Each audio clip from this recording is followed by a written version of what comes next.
Hello guys, welcome to my channel Ritika home kitchen. আজকে আমার recipe মাছের তেলের তরকারি। তো চলো আমি তোমাদের দেখাবো কী কী উপকরণ আমি নিয়েছি।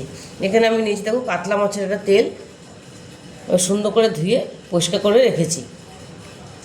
আর নিয়েছি এখানে আমি আলু ডুমো ডুমো করে কেটে নিয়েছি, পেঁয়াজ স্লাইস করে কেটে নিয়েছি, রসুনটা গ্রেট করে নিয়েছি, আর এখানে টমেটো কুচি করে নিয়েছি, 3টে কাঁচা লঙ্কা গোটা, ধনেপাতা কুচি, সর্ষের তেল, নুন। আর মশলার মধ্যে নিয়েছি ফোড়নের জন্য আমি একটা শুকনো লঙ্কা, হলুদ আর লঙ্কার গুঁড়ো। তো চলো আমি এবার রেসিপিটা শুরু করব। আমি কড়াই বসিয়ে দিয়েছি, কড়াইটা গরম হয়ে গেছে আমার। এর মধ্যে আমি এবার অল্প সর্ষের তেল দেবো। আমি একদমই কম তেল দেবো, কারণ ওই তেলটার থেকে ভীষণ তেল বের হয়। আমি একদমই কম তেল দেবো। তেলটা আমার গরম হয়ে গেছে, এর মধ্যে আমি দিয়ে দিলাম শুকনো লঙ্কাটা।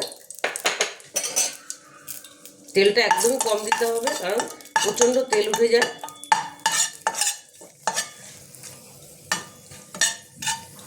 এবার আমি দিয়ে দেবো পেঁয়াজটা। লঙ্কাটা ভাজা হয়ে গেছে, পেঁয়াজটা দিয়ে দিলাম।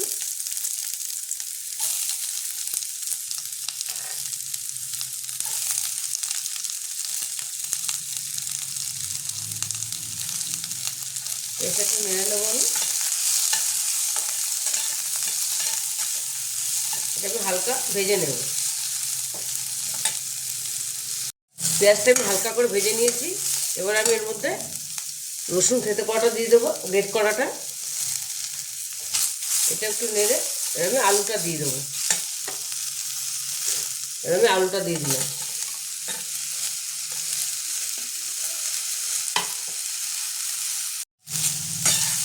আলুটা একটু ভাজা ভাজা করে নেবো আমি।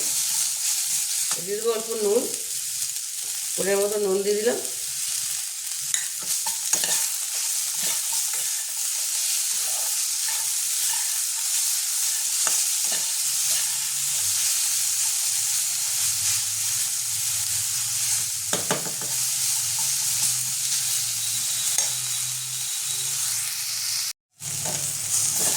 পেঁয়াজ আলু রসুনটা আমার ভালো মতো ভাজা হয়ে গেছে। এবার আমি এর মধ্যে মাছের তেলটা দিয়ে দেবো।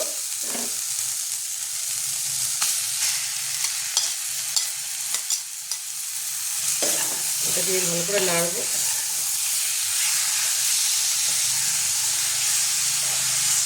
তেলটা খেতে ভীষণই ভালো লাগে, খুবই টেস্টফুল এই তেলটা খেতে লাগে।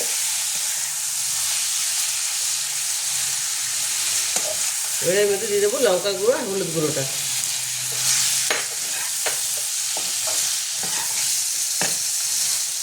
আমি দিয়ে দেবো 3টে গোটা কাঁচা লঙ্কাটা আর টমেটো কুচিটা। টমেটো কুচি একটু বেশি করে দিলে ভালো লাগে। এটা ভালো করে মিশিয়ে আমি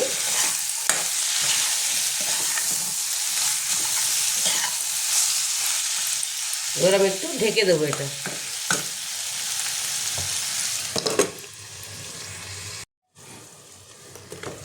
দেখো মাছের তেলটা কত তেল ছেড়ে দিয়েছে। আমি একদমই তেল দিইনি, তোমাদের দেখালাম আমি 1 চামচ তেলও দিইনি, পুরো তেল বেরিয়ে গেছে। আমার এই তেলেই আমার আলুটা সেদ্ধ হয়ে গেছে, পুরো আলু সেদ্ধ হয়ে গেছে তেলে। একটু জল দিইনি আমি। এবার এটা আমি ভালো করে নাড়বো। তোমরা চাইলে এখানে আলু বদলে বেগুনও দিতে পারো, আমাদের বেগুন খায় না তাই আমি আলু দিয়েছি। আর এবার আমি এটা মোটামুটি রেডি হয়ে গেছে। এবার ধনেপাতাটা দিয়ে একটুখানি নেড়ে নেব। এই ধনেপাতা কুচিটা আমি এবার দিয়ে দিলাম।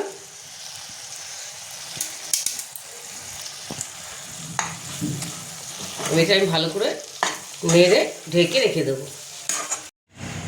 দেখো মাছের তেলটা আমি রেডি করে নিয়েছি, প্লেটিং করে নিয়েছি। দেখো কি সুন্দর হয়েছে। তোমরা একবার এইভাবে বাড়িতে বানিয়ে দেখো, মাছের তেলটা ভীষণই ভালো লাগে খেতে। আর যদি রেসিপিটা তোমাদের ভালো লেগে থাকে তাহলে আমাকে লাইক, শেয়ার আর সাবস্ক্রাইব করতে ভুলবে না। টাটা।